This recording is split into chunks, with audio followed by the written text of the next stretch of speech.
Hello to you again. Welcome back to India Global Week. And now we have a very special session for you. We've titled this next session, Heart and Soul, Reviving Trust in an Uncertain World. And no surprises for guessing what we're talking about. After a turbulent and unprecedented few months of the medical crisis, a looming economic crisis around the corner, perhaps now is the time we might need a little help, a little support, a little inner peace. And so for our last session of today, certainly on this stream at least, please welcome Barkha Dutt and a very special guest, Ravi Shankar. Barkha, over to you.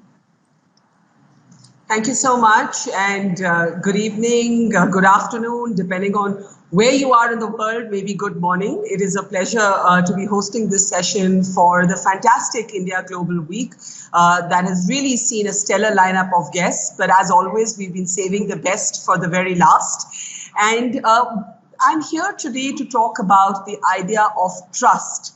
What does trust mean in a world that feels broken? What does trust mean at a time when many of us are in lockdown? What does trust mean at a time when our belief in the world has literally been told to wear a mask, literally and metaphorically? What does trust mean when human relationships and life itself feels more fragile than ever before?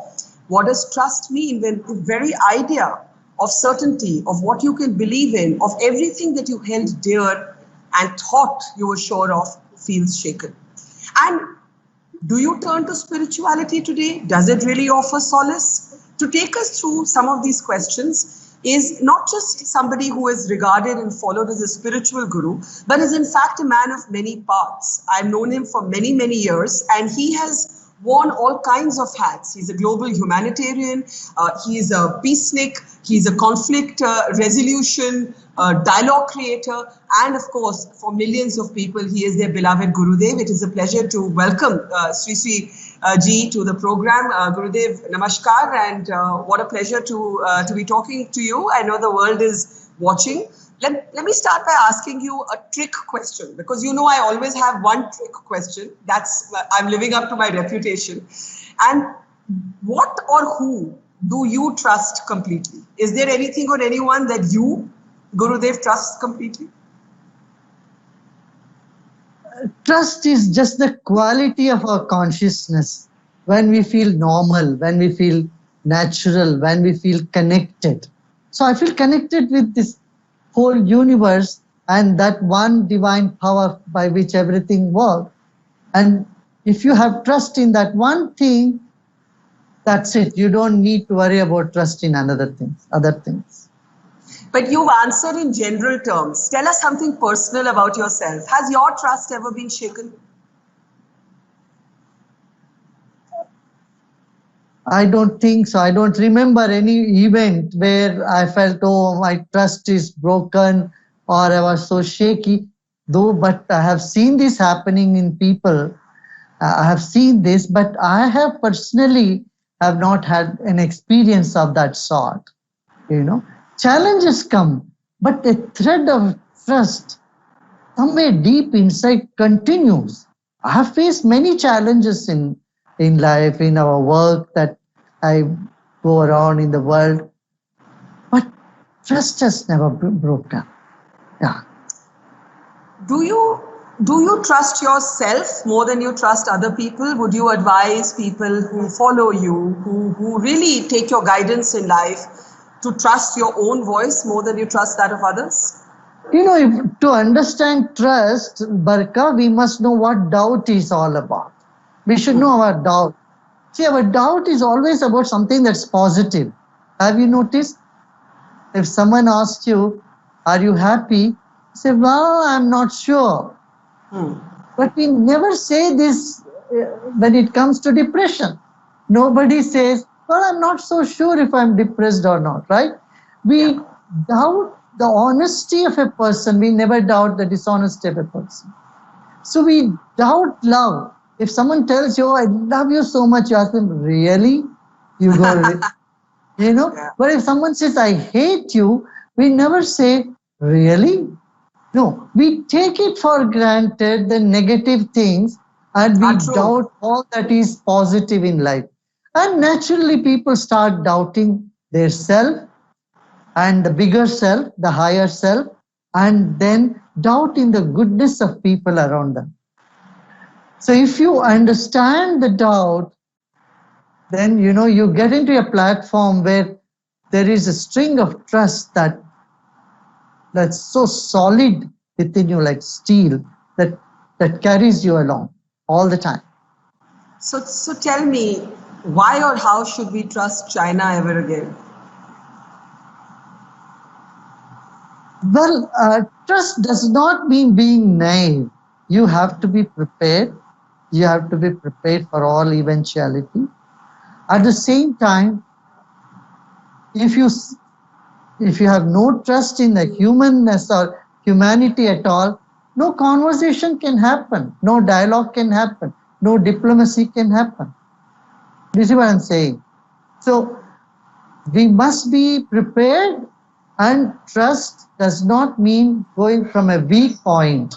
You have to be strong, and with your strength, when you trust yourself, you'll be able to trust the others also. But Gurudev, there seems to be a breakdown in the world order. You see this one country, you can't help but thinking that if only this country had behaved more responsibly, and I'm talking about China, of course, if only it had closed its borders earlier, if only it had been more transparent in the information it shared with the world about it battling coronavirus. Now, for example, it's spoken more openly about the bubonic plague, but it was not transparent about the coronavirus. And this is not just a matter of broken relationships or love or, it's about life and death. It's about people dying. In this situation, how do you put band-aids on this world order again? I'll come to our individual struggles later, but this broken world order and this one country that seems to have inflicted this upon the world and almost started recovering itself before the world can catch up. How do you deal with something like this? It's so sad. It is very sad. It's a big blot on the humanity. It's what has happened now has really caused heartburn to the whole world. I think even they are realizing, they must realize if they have not. Here, it's no point in doing post-mortem of what has happened. Now, what is the way forward? We have to think, what is the way forward? Going ahead, we have to see that, the borders don't mean anything today with biological weapons and biological warfare. The world cannot survive with more conflicts. So we have to sit together. The human conflict must end. Only then the world can prosper. So we are all interconnected. Every country on this planet are connected. So dialogue is the only way, I feel, and conversation and bringing people to see the sense beyond their small little mind of dominance. See, those era is gone. Now you cannot say, I won't have full dominance over air, water and earth. The dominance is not now, is the time for consideration, cooperation, and otherwise everybody will suffer. But where do you it's not that China has less suffering. They are also suffering. It can become much worse in the world if we keep our distance and not come to one platform and honor humanity, human values. Without human values, no capitalism, no communism, nothing works. What we see in America is no less heart-burning for people. There is so much distress there too, and what's happening in China, what's happening in other countries. When we see globally, what I see that the urgent need today in every nation is to uplift human values. But you're speaking as a peacenik. You're speaking as someone who fights for peace. And I know that you do that, and we'll talk about conflict resolution later in this conversation. But when people vote for a leader, they repose their trust in that leader to stand by their idea of nationalism, their idea of national identity, their idea of pride in the country. And while the world is globalized, we are also sub-identities. We are Indian. We are here talking at India Global Week. So when the Chinese enter our territory, when our soldiers are killed in the line of duty and sacrifice their lives, when our poor people have to walk the highways because of a virus that they did not bring in, it is very difficult, Gurudev, to believe in these things that you are asking us to believe in. We want justice. Yeah, no doubt. But justice is not going to come just with raking up another conflict. You have to be strong. You have to defend yourself. As the recent call of Prime Minister, he said, buy locally, Atmanirbhar Bharat, self-reliance. You see, every crisis, Barka, also opens up an opportunity for you. No doubt this is a big crisis, but I feel that if you keep thinking about crisis and just, be part of the problem and magnify the problem, you will have no heart to find a solution. We cannot now sit and brood over and do post-mortem about the big issue that we are facing. Rather, we have to think forward and turn how we can turn this crisis into an opportunity. So this is an opportunity for people to grow.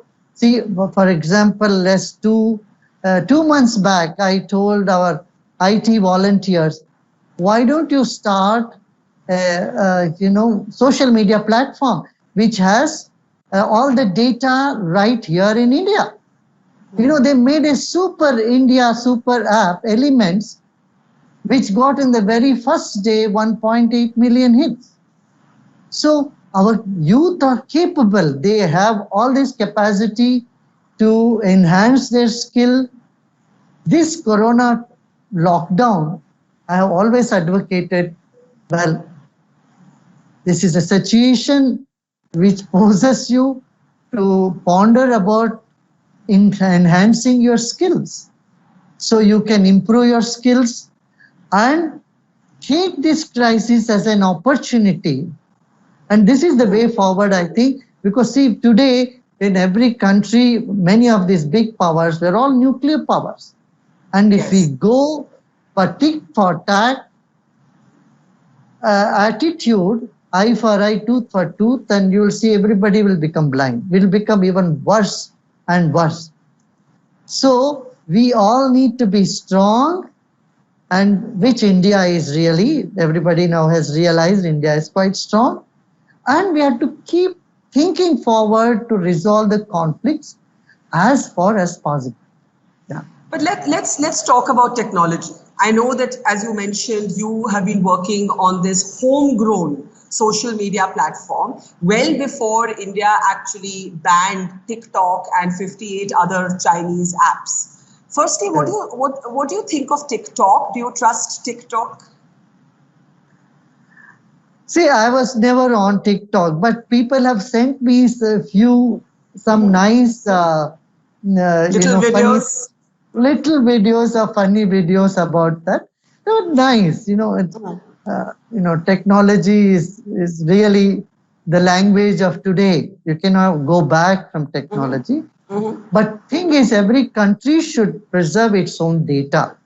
This is very important. So now this will have Elements, will have all its data server in India only. So a country is secure with its data.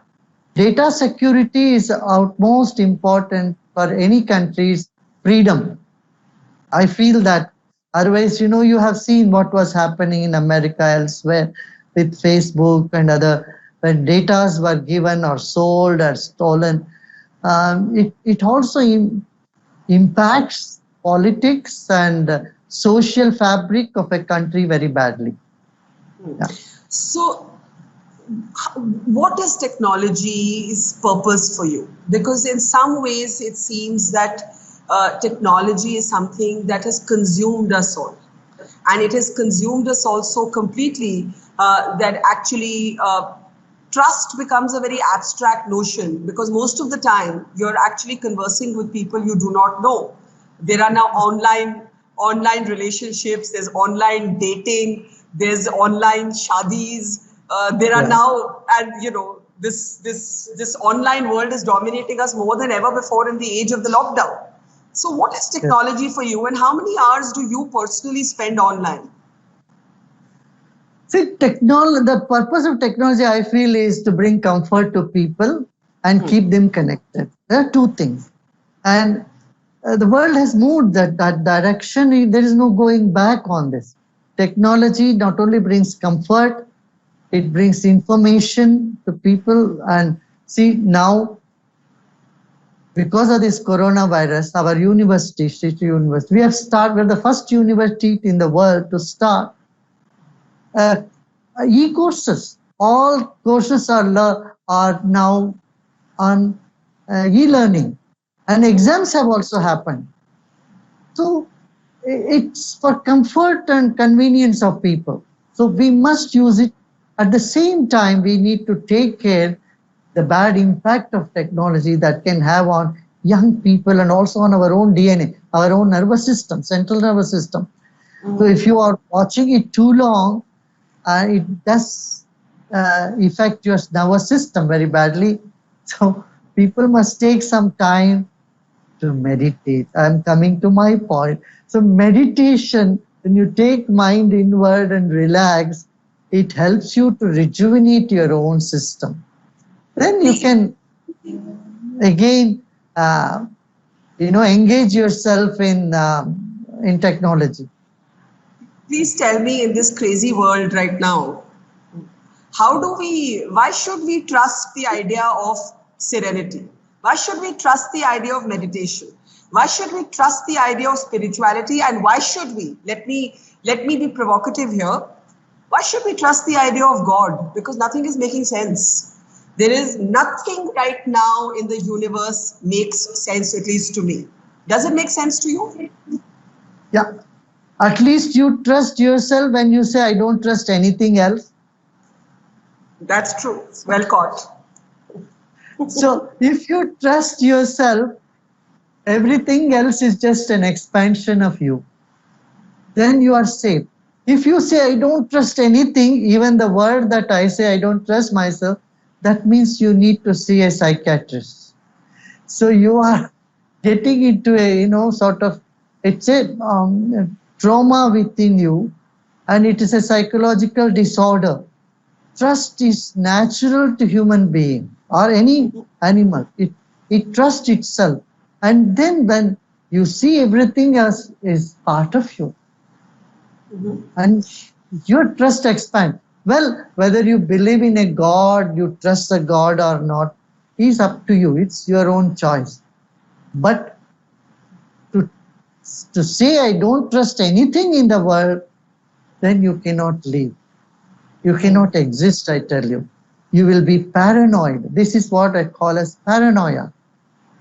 But don't you think, Gurudev, that we live in a time when there is eroding trust in almost all institutions, right? So, for example, if you ask Indians, there will be generally very little trust in politics, very little trust in journalism. There might even be a lot of cynicism about spiritual gurus. There is an eroding trust in almost every institution, maybe except the military, which usually ranks at the top of institutions Indians most trust. How do you read this growing absence of trust in almost all of our institutions today?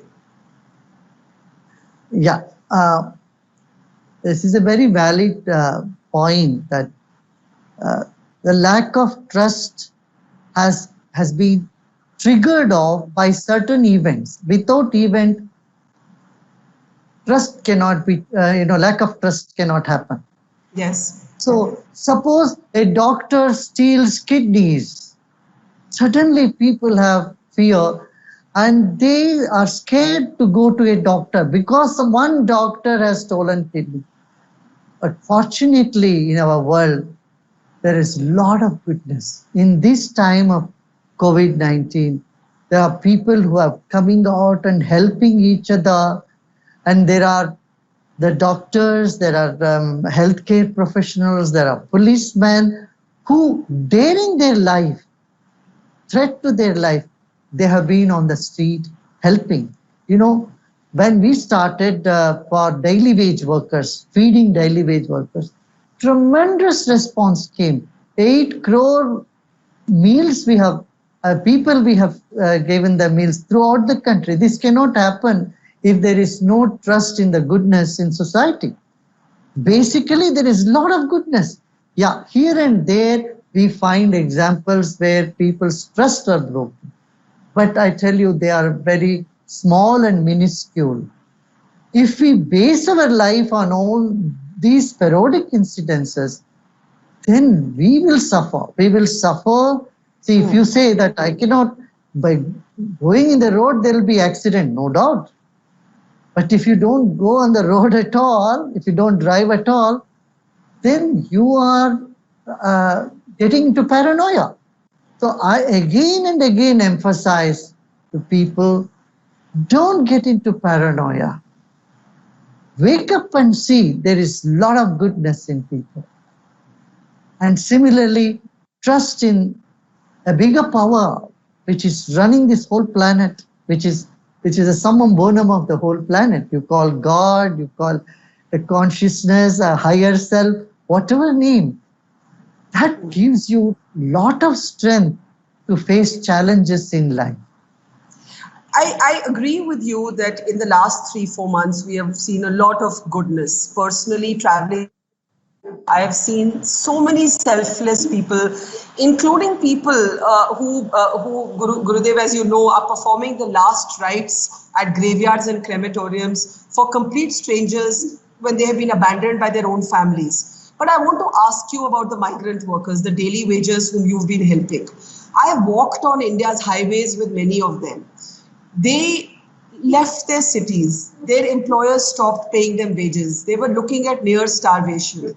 Who or what should they trust right now? Who can our migrant workers who have walked in the biggest exodus that India has seen since partition, who would you ask them to trust at this point? First of all, they should trust that this is a passing phase.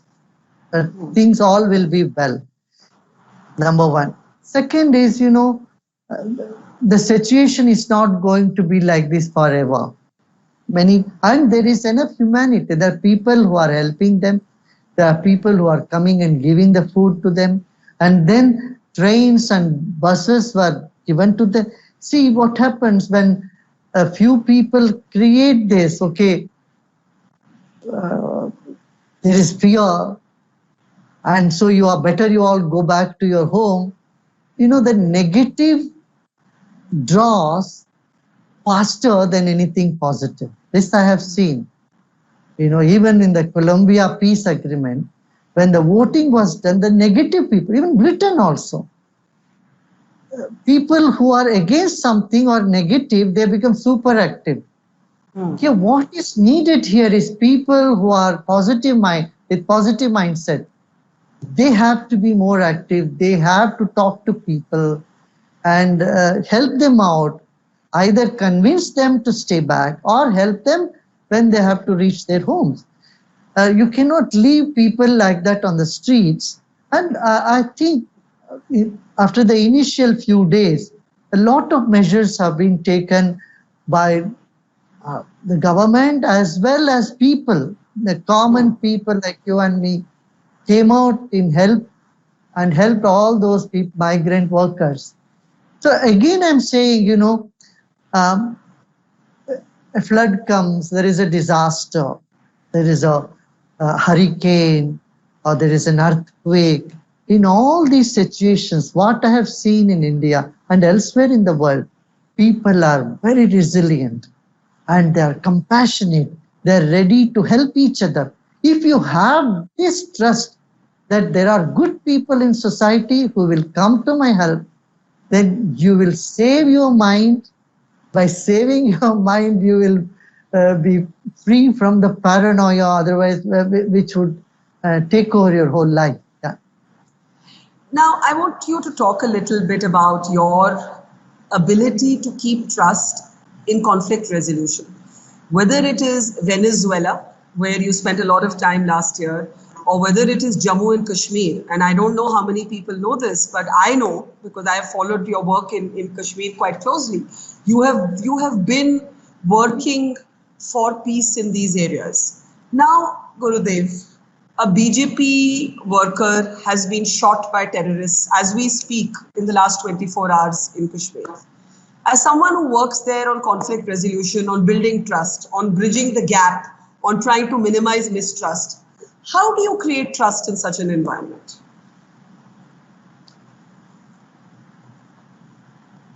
First, people accept you, they see you as a neutral person, not siding anybody. Only then you can be a bridge. You know, this is very important. If you take sides from the very first day, the conflict will remain as it is. Only people who are neutral, who have the vision for peace and bringing people together, can do something about these incidents, these things. But I would say, you know, you cannot expect this to happen overnight. In all these situations, you need a lot of patience, especially while working for conflict resolution. It's not an easy job. It's not just putting one thing from this side to that side. It takes a lot of effort, a lot of time. It consumes a lot of time, and talking, convincing, changing the mindset. So we have a long way to go in the world to do these things. And most of the time I have been getting success, sometimes you don't. But you should keep walking. I have more questions on that, but you had a reference to Britain, and I know so much of our audience is in the United Kingdom this evening. And you said negativity worked there also. Were you talking about Brexit or something else? Yeah, right. Elaborate a bit. I know our audience would be interested. Yeah, you know, it was a very minority of people who voted for Brexit, you know, at a point of time. Not everybody came and voted. Maybe they have supported, but the voting was very small number. So this is there, you know, in the world. But the conflicts in the world, whether it is in America, what we are saying, the racial conflict, or Colombia or other places, it needs a lot of patience, perseverance, and a long-term vision. People with short-term visions cannot achieve this. And we need many more peacemakers today in the planet. Would you trust everyone? Would you give everyone the benefit of the doubt? For example, would you trust someone who tweets in all caps whose name is Donald Trump? Well, I give the benefit of doubt to everybody. I was wondering when you'd at least smile, because I was smiling from the beginning of my question. But you haven't answered it. Please elaborate. जैसे हिंदी में कहते हैं थोड़ा विस्तार से बताइए. How do you do business? How does a country do business with such an unstable world leader? How? How do you trust this man? Dekhiye, you have something called intuition. You know, you use your intuition and it's always hits at the right spot and you will be successful. If you don't have intuition, then you will be in a confusion whether to trust or not trust. But if your mind is quiet, if you meditate, your intuition becomes very strong, and intuition means that which is always right. But you have not answered the question, and it's not like you to be so diplomatic. No, I have answered this question in this. You just look into that. When you act through your intuition, you have no confusion. So you have the intuitive ability. You know, there is something called a gut feeling. You cannot just say, you know, otherwise your logic of trusting or not trusting depends on your knowledge, right? Your logic depends on your knowledge. And your knowledge is limited. You don't know everything, correct? But you have something that nature has gifted you. We don't use it. That is our intuitive ability. There is a gut feeling that it says, do this. And when you do it, you know, your action right on the dot. I mean, I'm decoding this to mean you do not trust President Trump. I never said that. Don't put words into my mouth. I'm just being naughty. Let's come back to the coronavirus.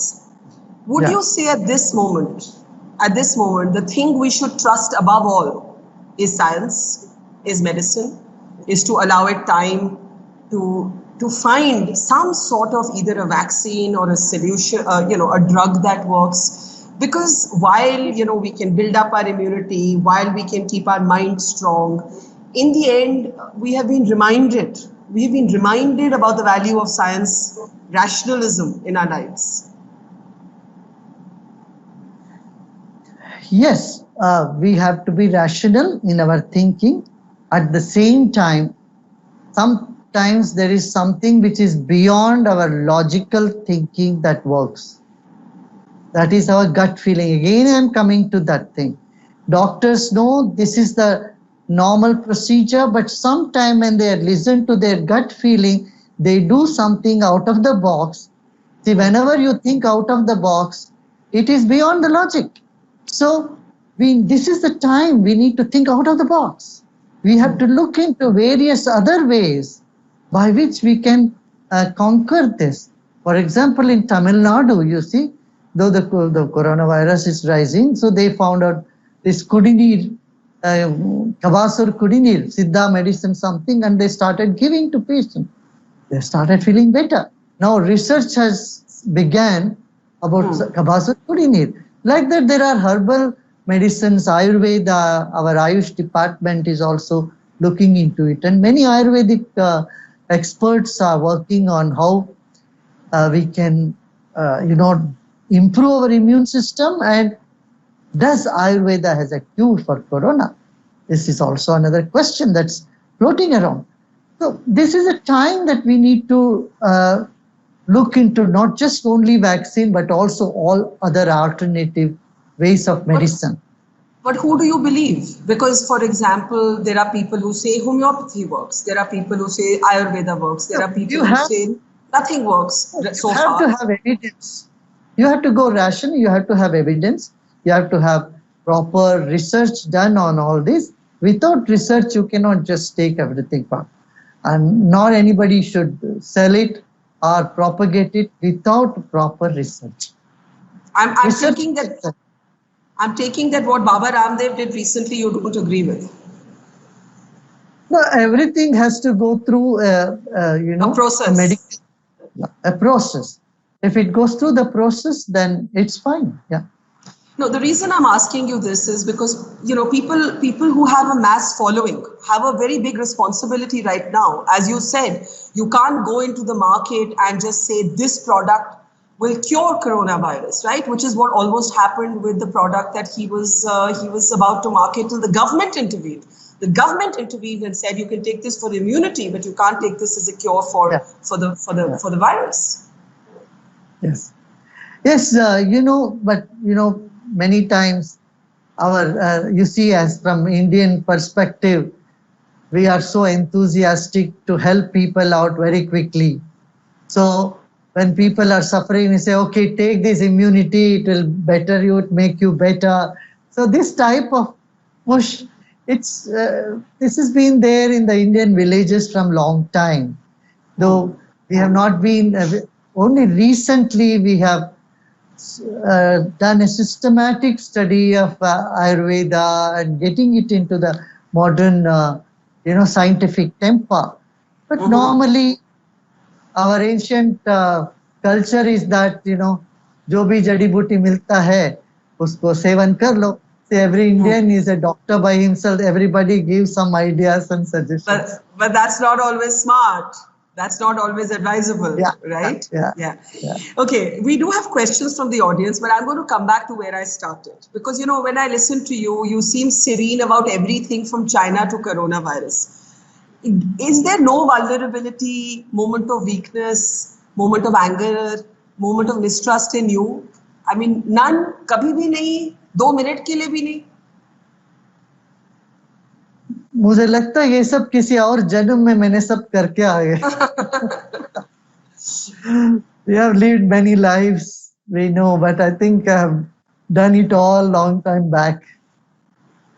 In English, they say, "Been there, done that, got the T-shirt." So I think you now need a T-shirt. So been there, done that, got the T-shirt. But more seriously, what would you identify as the toughest period of your life so far, where you felt maybe not as calm as you seem today? There must be some period in your life, in your lived life, that you identify as that. Barka, this may appear to be very unbelievable. Can you imagine? I have not said one gali, one abuse from my mouth all my life ever. Kabhi bhi nahi. Never. Even when you were a young boy, never, not even then. Never one gali from my mouth. And I can't even take credit for it because I'm like this. I didn't do anything special not to abuse anybody or do something. I got angry and nothing. You were always good. You were always good. I don't know, good or bad. That's how I am. Well, I think there's a lot. It's not good. Maybe some people may think I must be tough or I must say some gali galoj, but it will never happen. At the most, I say stupid. That's it. Yeah. So who's stupid? Who is stupid currently? Well, don't say me. Other than me, everyone else allowed. Who or what? Chalo, I'll make it easier. Who or what strikes you as stupid right now? No, why do you want me to say? Just like that, so that people know that you also have some times when you're not always so silly. I don't remember any time that I was not serene or not serene. This is how I am. If I say stupid to some people, and that time they were so stupid, really. Okay. I'm going to probe this further in our next meeting. Now we're going to take some audience questions, Gurudev, that have come in. We have Karthik from Bangalore. Can politicians or journalists be trusted? You can answer honestly. I won't feel bad.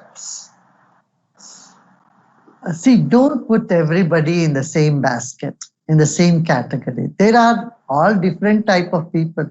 In the news, there are fake news, but if you discard all the news as fake news, you are throwing the baby with the bath water, right? Yeah. So, among politicians, there are good people. Among journalists, of course, there are good people. And you use your discretion, be smart. Good answer. Charles from Singapore. Has China behaved in an untrustworthy manner? Which I asked you in the beginning, but it's good that this question has come up again because I really do feel that most of the world has lost trust in China. And you said we have to move on, postmortems are not important. But would you at least say that China has behaved in an untrustworthy manner over the coronavirus? Yes, the world knows it. These are all obvious things. There are people who believe, Gurudev, that the virus should be called the Wuhan virus and not the coronavirus. Well, people have freedom to name whatever they want to. Yeah. What would you call it? By just changing the name, nothing is going to change, I tell you. You need to work, you need to become strong, and we need to develop proper vaccines, proper medicines for this. And so that people get over this fear, this paranoia.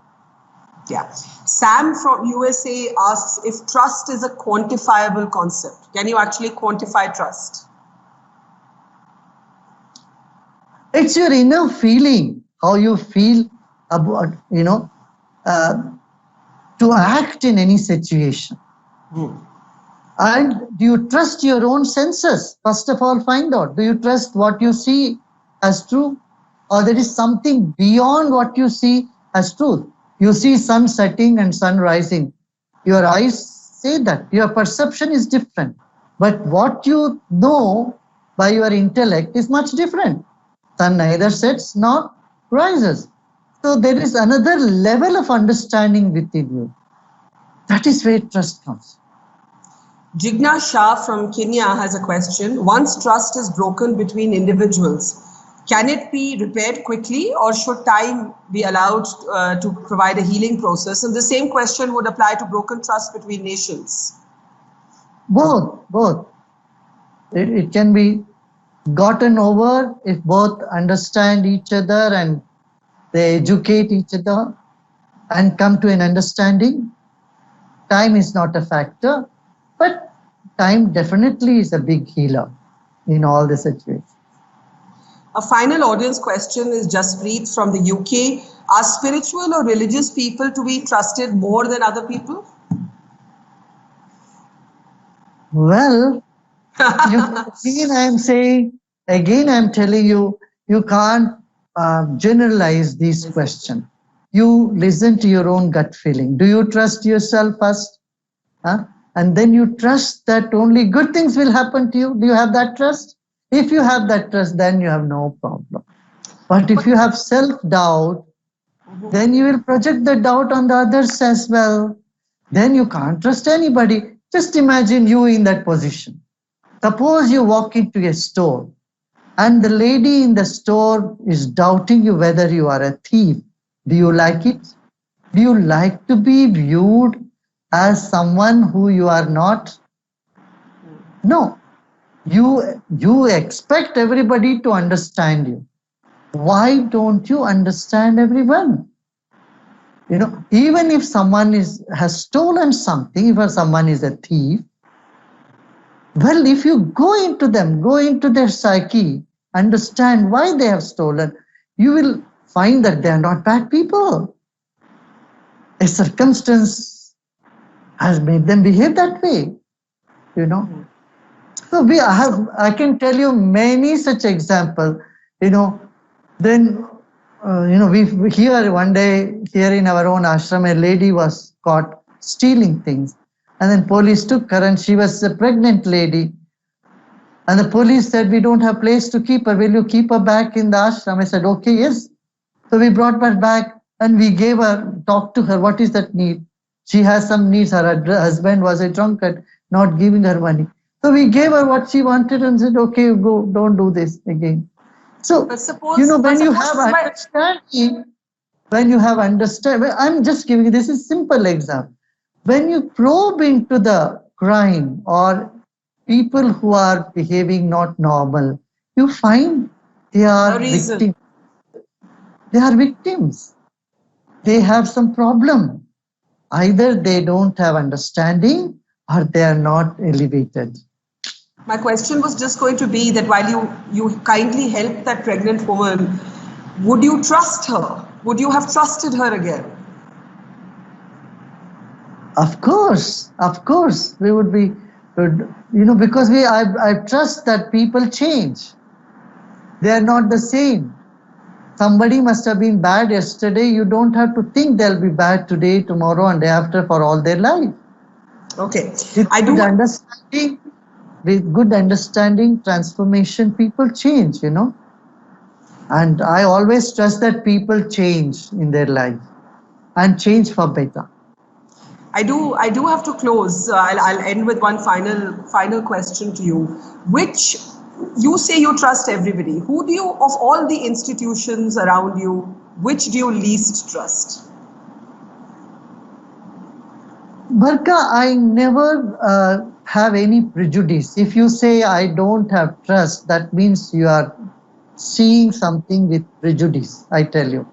So my mind is very clean and clear. I have only three things: clarity in mind, purity in heart, and sincerity in action. So these three things comes when you have trust in yourself and one higher power.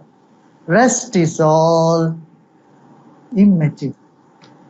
Well, I think we all feel somewhat calmer after this 45 minutes with you, a calmness that many of us needed and were unable to find certainly within ourselves. It's been a pleasure as always.